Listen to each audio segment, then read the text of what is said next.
السلام علیکم ناظرین، میں محمد اسلم حسین سیاست کے اس عالمی خبر نامے میں آپ سب کا استقبال کرتا ہوں۔ پیش ہے آج کی کچھ اہم خبریں۔ سعودی قیادت میں قائم اتحاد نے آج ہفتے کی صبح سوشل میڈیا پر جاری کردہ اور سعودی پریس ایجنسی پر نشر ہوئے ایک بیان میں کہا ہے کہ یمن کی ایرانی نواز حوثی ملیشیا کی جانب سے مملکت کو نشانہ بنانے کی کسی بھی کوشش کا جواب بے مثال عزم اور طاقت سے دیا جائے گا۔ اتحاد کے ترجمان میجر جنرل ترکی اور مارکی نے کہا کہ گزشتہ روز مملکت کے خلاف حوثیوں کے بیانات محض یمن کے برادر عوام کے خلاف ان کی سنگین خلاف ورزیوں سے توجہ ہٹانے کی ایک کوشش ہے۔ انہوں نے ملیشیا کی حالیہ دھمکیوں کو علاقائی اور بین الاقوامی سلامتی کو سبوتاژ کرنے کی کوشش قرار دیا۔ انہوں نے مزید کہا کہ اتحاد مملکت اس کے شہریوں، مقیم افراد اور قومی اثاثوں کو نشانہ بنانے کے کسی بھی اور تمام کوشش صدر جمہوریہ یمن کی خود مختاری کی خلاف ورزی کی کسی بھی کوشش کا بے مثال عزم اور طاقت کے ساتھ جواب دے گا۔ گروپ کے فوجی ترجمان کے مطابق ملیشیا نے جمعے کے روز سعودی ہوائی اڈوں اور زمین و سمندر پر اہم مفادات کو نشانہ بنانے کی دھمکی دی تھی۔ المالکی نے حوثیوں پر الزام لگایا کہ وہ اپنے اقدامات کے ذریعے یمنیوں کی مشکلات کا سبب بن رہے ہیں۔ سعودی عرب کے شاہ سلمان اور ولی عہد محمد بن سلمان نے ایران کے صدر کو تعزیتی پیغام بھیجا ہے، جب تہران میں آنجانی سپریم لیڈر آیت اللہ خامنہ ای کے لیے سرکاری سطح پر آخری رسومات ادا کی جا رہی تھی۔ سعودی وزارت خارجہ نے آج ہفتے کے اوائل میں بتایا کہ تعزیت کا یہ پیغام سعودی عرب کے نائب وزیر خارجہ ولید الخریجی نے ایرانی صدر مسعود پزیشکیان تک پہنچایا، جنہوں نے اس تقریب میں شرکت کی۔ خامنہ ای جنہیں 28 فروری کو اسرائیل نے قتل کر دیا تھا، ان کا جنازہ کئی دن تک جاری رہنے کی توقع ہے۔ خامنہ ای کا پرچم میں لپٹا تابوت تہران کے مسلح امام خمینی میں ان کے خاندان کے ارکان کے تابوتوں کے ساتھ رکھا گیا، جو اس حملے میں ہلاک ہوئے تھے۔ سرکاری ٹیلی ویژن نے ایران کے مختلف شہروں میں رات کے وقت لوگوں کو ریلیاں نکالتے ہوئے دیکھا، جو ملک کی کئی مذہبی قیادت کے حق میں اور امریکہ و اسرائیل کے خلاف نعرے بازی کر رہے تھے۔ حکومت کو توقع ہے کہ آج ہفتے سے دارالحکومت کی سڑکوں پر لاکھوں لوگ امڑ پڑیں گے، جو 1999 میں آنجانی سپریم لیڈر آیت اللہ روح اللہ خامنی کی تدفین کے مناظر کی یاد تازہ کر دیں گے۔ ایران کے آنجانی سپریم لیڈر آیت اللہ خامنہ ای کی کئی روزہ جنازہ یعنی آخری رسومات کا آغاز آج ہفتے کے روز ہو گیا، جس میں لاکھوں سوگواروں نے شرکت کی۔ تہران میں ان کے پرچم میں لپٹے تابوت کے سامنے سوگواروں نے غم سے اپنے سینے پیٹے اور اسرائیل اور امریکہ سے بدلہ لینے کا مطالبہ کیا۔ خامنہ ای، جنہوں نے ایران جنگ کے ابتدائی لمحات میں 28 فروری کو 86 سال کی عمر میں ایک فضائی حملے میں مارے جانے سے قبل کئی دہائیوں تک ایران پر حکومت کی، ان کا جنازہ ملک کی مذہبی حکومت اور ان کے بیٹے اور نئے سپریم لیڈر آیت اللہ مجتبی خامنہ ای کی مشکل اوقات پیش کر رہے ہیں۔ یہ خاص طور پر اس وقت اہم ہے جب ایران امریکہ کے ساتھ جنگ کے مستقل خاتمے کے لیے مذاکرات میں آبنائے ہرمز پر اپنے کنٹرول کو بطور دباؤ استعمال کرنے کی کوشش کر رہا ہے، اور جب یہ خدشہ اب بھی برقرار ہے کہ اسرائیل دوبارہ حملہ کر سکتا ہے۔ تقریب کے دوران ایران کے اعلیٰ مذاکرات کار نے فرانس اور برطانیہ کو اس آبی گزرگاہ میں ممکنہ طور پر مشترکہ گشت شروع کرنے کے بیانات پر وارننگ جاری کی، جو کہ خلیج عرب کا ایک تنگ دہانہ ہے جہاں سے امن کے دور میں دنیا کے کل تیل اور قدرتی گیس کا 5واں حصہ گزرتا تھا۔ سوگوار خامنہ ای اور ان کے خاندان کے تابوت دیکھ کر رو پڑے، جبکہ کچھ لوگ نعرے لگا رہے تھے ہمارا کلمہ ایک ہے، انتقام انتقام۔ کچھ لوگوں نے بینرز اور جھنڈے اٹھا رکھے تھے، جبکہ شہر بھر کے بل بورڈز پر خامنہ ای کی تصویر لگی ہوئی ہے۔ مردوں کے ہجوم نے روایتی شیعہ عزاداری کے مطابق تال کے ساتھ سینہ کو بھی کی۔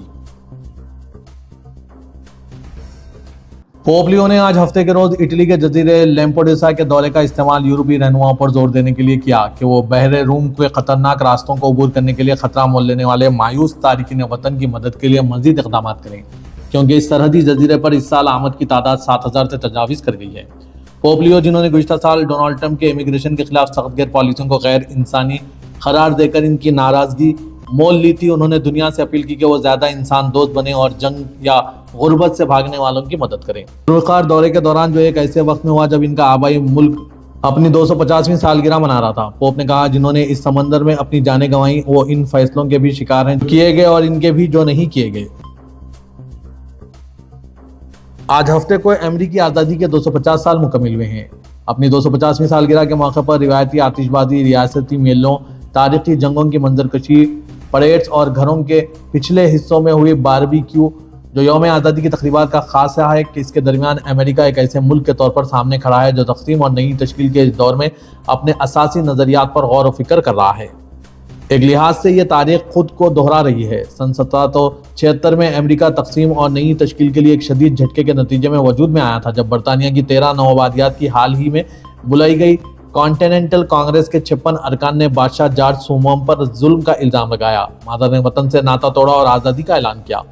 نوآبادیاتی باشندوں نے وہ جنگ جیت لی جو پچھلے سال شروع ہوئی تھی، اور 2 سپٹمبر 1783 کو پیرس میں دستخط کیے گئے امن معاہدے کے تحت برطانیہ نے باضابطہ طور پر ایک نئی قوم کی پیدائش کو تسلیم کر لیا، یعنی متحدہ امریکہ ہے۔ اگر امریکہ کی پیدائش کا درد شدید تھا تو اس کی ترقی بھی اتنی ہی تکلیف دہ تھی، جہاں مغرب کی طرف سے اس کی توسیع بندوق کی نوک پر اور وہاں کے مقامی امریکیوں قیمت پر کی گئی، جنہیں آزادی کے اعلامیہ میں بے رحم وحشی کہا گیا ہے۔ اس اعلامیہ میں موجود تضادات میں سے ایک تضاد جو آج تک امریکی معاشرے میں جاری کچھ تقسیموں کی جڑ ہے، اس کا یہ دعویٰ تھا کہ تمام انسان برابر پیدا کیے گئے ہیں اور ان کے خالق نے انہیں کچھ ایسے حقوق عطا کیے ہیں جو ان سے چھینے نہیں جا سکتے۔ امریکہ آج ہفتے کے روز 250 سال کا ہو گیا ہے۔ یہ ایک سنگ میل سالگرہ ہے جو کہ گہری قومی تقسیم اور ایک ایسے صدر کے دور میں آئی ہے جو اس تہوار کے مرکز میں خود کو رکھنے کے لیے پرعزم ہے۔ آزادی کی یہ سالگرہ ایک شدید گرمی کی لہر کے دوران آئی ہے جس نے تقریباً 160 ملین امریکیوں کو شدید یا انتہائی گرمی کی وارننگ کے تحت لا کھڑا کیا ہے، جس سے ملک کے بیشتر حصوں کے شہریوں اور قصبوں میں طے شدہ پریڈز اور بلاک پارٹیاں درہم برہم ہو گئی ہے۔ لیکن جھلسا دینے والے درجہ حرارت نے امریکی صدر ڈونلڈ ٹرمپ کے حوصلے پست نہیں کیے، جنہوں نے اس بات کو یقینی بنانے کے لیے بہت کوششیں کی ہے کہ یہ تقریب کافی حد تک ان کی اپنی ذات کا جشن بن جائے۔ ہسپانوی فائر فائٹرز نے آج ہفتے کے روز بتایا کہ کوسٹا بروارا کے ساحل کو خطرے میں ڈالنے والی جنگل کی آگ نے درختوں اور جھاڑیوں کے ایک بہت بڑے حصے کو اپنی لپیٹ میں لے لیا اور ایک کیمپ سے 150 سیاحوں کو نکالنے پر مجبور کر دیا۔ یہ آگ جمعے کو شمال مشرقی میونسپلٹی لابسجل ڈیمپرودا کے باہر بھڑک اٹھی تھی، جو کہ ایک خوبصورت ساحلی پٹی کے قریب ہے اور سال کے اس وقت عام طور پر چھٹیاں گزارنے والوں سے بھری ہوتی ہے۔ علاقائی فائر سروس نے ایک بیان میں کہا ہے کہ اس آگ نے تقریباً 2200 ہیکٹر یعنی 8.5 مربع میل جنگل کو راکھ کے ڈھیر میں تبدیل کر دیا ہے، جہاں انہوں نے 2/3 سے زائد آگ پر قابو پا لیا ہے۔ سینکڑوں فائر فائٹرز نے رات بھر کام کیا اور آگ کے دائیں جانب کے تقریباً 70% حصے کو مزید پھیلنے سے روک دیا۔ بیان میں مزید کہا گیا کہ اب ہدف دوپہر تک ہواؤں کا رخ بدلنے کی پیشگوئی سے پہلے پوزیشن کو مستحکم کرنا ہے۔ ایران کے سابق سپریم لیڈر آیت اللہ خامنہ ای کو آخری الوداع کہنے کے لیے تہران میں آخری رسومات کی سرکاری تقریبات کا آغاز ہو گیا۔ اس دوران پورے ملک میں سوگ کا ماحول ہے۔ تعزیتی تقریب میں اگرچہ بہت سے لوگ موجود تھے اور وہ خامنہ ای کو آخری الوداع کہتے ہوئے جذباتی تھے، لیکن جب ایران کی پارلیمنٹ کے اسپیکر محمد خلیباف پہنچے تو ماحول مزید غمگین ہو گیا۔ ہاتھ اٹھا کر دعا کرتے ہوئے ان کی آنکھوں سے آنسو بہنے لگے اور زار و خطار رونے لگے۔ ان کے ساتھ موجود وزیر خارجہ سید عباس عراقچی بھی کافی جذباتی نظر آئے۔ دونوں رہنماؤں نے خامنہ ای کے جسد خاکی کو خراج عقیدت پیش کیا۔ اپنے سپریم لیڈر کو آخری الوداع کہتے وقت ایران کے صدر مسعود پزشکیان پوری طرح ٹوٹ گئے اور کیمروں کے سامنے ہی پھوٹ پھوٹ کر رونے لگے۔ دراصل ایک سرکاری تقریب منعقد کی گئی جس میں دنیا بھر سے بڑے بڑے نمائندے وفود پہنچے تھے۔ ترک صدر رجب طیب اردوغان نے اٹالوی وزیر اعظم جارجیا میلونی سے ٹیلی فون پر بات چیت کی، جس میں دو طرفہ تعلقات کے ساتھ ساتھ علاقائی اور عالمی معاملات پر بھی گفتگو ہوئی۔ آج اس بات چیت میں اردوغان نے کہا ہے کہ ترکیہ تمام شعبوں میں خاص طور پر دفاعی صنعت میں اٹلی کے ساتھ تعاون مضبوط کرنے کے لیے کام کر رہا ہے اور دو طرفہ روابط کو مزید فروغ دینے کے لیے نئے اقدامات کی اہمیت پر زور دیا۔ یہ بات مواصلاتی ڈائریکٹریٹ کی جانب سے social media platform X پر جاری کردہ بیان میں کہی گئی۔ بیان کے مطابق اردوغان نے یہ بھی کہا ہے کہ ترکیہ کو توقع ہے کہ آئندہ ہفتے انقرہ میں ہونے والا نیٹو سربراہان مملکت و حکومت کا اجلاس اتحادیوں کے درمیان یکجہتی کو مضبوط کرے گا۔ میلونی اس اجلاس میں شرکت کریں گی۔ 36واں نیٹو سمٹ سربراہان مملکت و حکومت کا اجلاس 7 سے 8 جولائی کو انقرہ میں منعقد ہوگا، جس میں 32 اتحادی ممالک سے 52 رہنماؤں اور 9 مدعو ممالک کے نمائندوں کی شرکت متوقع ہے۔ ترکیہ اور اٹلی کے درمیان دو طرفہ تجارت 2024 میں $32 بلین تک پہنچ گئی، جس کے پیش نظر دونوں ممالک نے اپریل 2025 میں روم کے اجلاس میں $40 بلین کا نیا ہدف مقرر کیا۔ اٹلی ترکیہ کے اہم برآمداتی بازاروں میں سے ایک بنا رہا اور 2025 میں ترکیہ کی اٹلی برآمدات ریکارڈ سطح $12.5 بلین تک پہنچ گئی۔ دفاعی شعبے میں بھی تعلقات گہرے ہوئے ہیں۔ 2025 میں بائیکر اور اٹالوی فرم لیونارڈو نے غیر سرشار ٹیکنالوجیز کے لیے ایک مشترکہ منصوبے قائم کیے، جبکہ اسی سال جون میں بائیکر نے اٹالوی ہوابازی فرم پیاجیو ایرو اسپیس کا حصول مکمل کیا۔ ارجنٹائن کے عالمی شہرت یافتہ اسٹار لائنل میسی کا ریکارڈ توڑنے کا سلسلہ جاری ہے۔ کیپ وردے کے خلاف کپتان نے گول کرتے ہوئے ورلڈ کپ کے لگاتار 8 میچوں میں گول اسکور کیے ہیں، جس سے ایک ایسا ریکارڈ بنا ہے جسے توڑنا بہت مشکل ہو گیا۔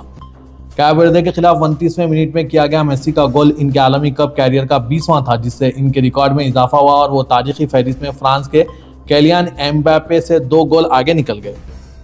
اس عالمی کپ میں میسی کے 7 گول ہیں، جو گولڈن بوٹ یعنی ٹورنامنٹ کے بہترین گول اسکور کی دوڑ میں ایمباپے سے ایک زیادہ ہے، اور انہوں نے اپنے پچھلے 8 عالمی کپ میچوں میں 12 گول کیے ہیں۔ عالمی کپ کے تاریخ ساز سب سے زیادہ گول کرنے والے میسی اس ٹورنامنٹ میں 30 میچ کھیلنے والے پہلے کھلاڑی بھی بن گئے ہیں۔ روسی صدر پوٹن نے کہا ہے کہ روس اور امریکہ 2 عظیم جوہری طاقتیں ہونے کے ناطے عالمی سلامتی کے لیے مشترکہ ذمہ داری رکھتے ہیں۔ کرملن کے مطابق آج ہفتے کو امریکہ کی آزادی کی 250ویں سالگرہ کی مناسبت سے امریکی صدر ڈونلڈ ٹرمپ کو بھیجے گئے پیغام میں پوٹن نے کہا کہ اعلان آزادی پر دستخط نہ صرف امریکہ کے قیام کی علامت ہے بلکہ عالمی تاریخ میں بھی ایک اہم سنگ میل تھے۔ انہوں نے کہا کہ روس نے بلا شرط شمالی امریکی ریاستوں کی برطانوی حکمرانی سے آزادی کی جدوجہد میں حمایت کی اور اس بات کی طرف اشارہ کیا کہ ماسکو اور واشنگٹن دونوں عالمی جنگوں میں اتحادی رہے ہیں۔ انہوں نے کہا کہ ہم دونوں دو عالمی جنگوں میں اتحادی تھے، ہم نے مل کر انسانیت کو نازی ازم کے وحشت سے آزاد کروایا اور پھر جدید عالمی نظام کی بنیاد رکھنے میں اہم کردار ادا کیا۔ اور آج روس اور امریکہ پر دو سب سے بڑی جوہری طاقتوں کے ناطے عالمی سطح پر سلامتی اور استحکام کو یقینی بنانے کی خصوصی ذمہ داری عائد ہوتی ہے۔ پوٹن نے کہا کہ وہ پورے اعتماد ہیں کہ ماسکو اور واشنگٹن کے مابین تعمیراتی، مساوی اور باہمی مفاد پر مبنی تعلقات دونوں ممالک اور وسیع بین الاقوامی برادری کے مفاد میں ہوں گے۔ پاکستان کے وزیر اعظم شہباز شریف نے ایران کے صدر مسعود پزیشکیان کی دعوت پر اعلیٰ سطح کے وفد کے ہمراہ ایران کے سپریم لیڈر آیت اللہ سید علی خامنئی کے جنازے میں شرکت کی۔ سپریم لیڈر 28 فروری 2026 کو ایران پر ہوئے حملوں کے دوران جان سے گئے تھے۔ وزیر اعظم پاکستان ہاؤس سے آج جاری کردہ بیان کے مطابق وزیر اعظم پاکستان شہباز شریف نے پاکستان کے اعلیٰ سطح کے وفد کی قیادت کی۔ ایرانی سپریم لیڈر کی آخری رسومات میں شرکت کے لیے یہ کسی بھی ملک کی جانب سے اعلیٰ ترین عہدیداروں پر مشتمل واحد دورہ تھا۔ وفد میں نائب وزیر اعظم وزیر خارجہ senator Muhammad Ishaq Dar, chief of army staff و chief of defence forces field marshal Syed Asim Munir, وفاقی وزیر داخلہ سید محسن نقوی، وفاقی وزیر اطلاعات عطاء اللہ ٹارر، سید مراد علی شامل ہیں۔ وزیر اعظم شہباز شریف نے اس موقع پر ایرانی صدر مسعود پزیشکیان سے ملاقات بھی کی اور مرحوم سپریم لیڈر کی گراں قدر خدمات کو خراج عقیدت پیش کرتے ہوئے کہا کہ انہوں نے کئی دہائیوں تک غیر معمولی بصیرت، حکمت اور دوراندیشی کے ساتھ ایرانی قوم کی رہنمائی کی۔ برطانیہ کے سبکدوش ہونے والے وزیر اعظم کیئر سٹارمر نے آج ہفتے کے روز شائع ایک انٹرویو میں اپنے ممکنہ جانشین اینڈریو برہنم کو خبردار کیا ہے کہ وہ بین الاقوامی خلفشات کو نظر انداز کر کے صرف ملک کے اندرونی مسائل پر توجہ مرکوز نہیں کر سکتے۔ 22 جون کو اپنے استعفے کے اعلان کے بعد اپنے پہلے انٹرویو میں سٹارمر نے کہا کہ حکمران لیبر پارٹی کے رہنما کے طور پر ان کی جانشینی عالمی امور کی ہنگامہ آوری کے لیے کم وقت نہیں نکال سکتی۔ ابھی تک مانچسٹر کے سابق میئر برہنم اس اعتدال پسند بائیں بازو کی جماعت کی قیادت سنبھالنے کے واحد امیدوار ہیں جو جولائی کے وسط تک عہدہ سنبھال سکتے ہیں۔ سٹارمر نے BBC کو بتایا، میرا جو بھی جانشین ہوگا اسے عالمی تنازع کا سامنا کرنا پڑے گا۔ ہم مسلسل کہہ رہے ہیں اور یہ سچ بھی ہے کہ ہم ایک ایسی دنیا میں رہ رہے ہیں جو میری زندگی کے بیشتر حصے کے مقابلے میں زیادہ خطرناک اور غیر مستحکم ہے۔ یہ صرف ایک جملہ نہیں ہے بلکہ حقیقت ہے۔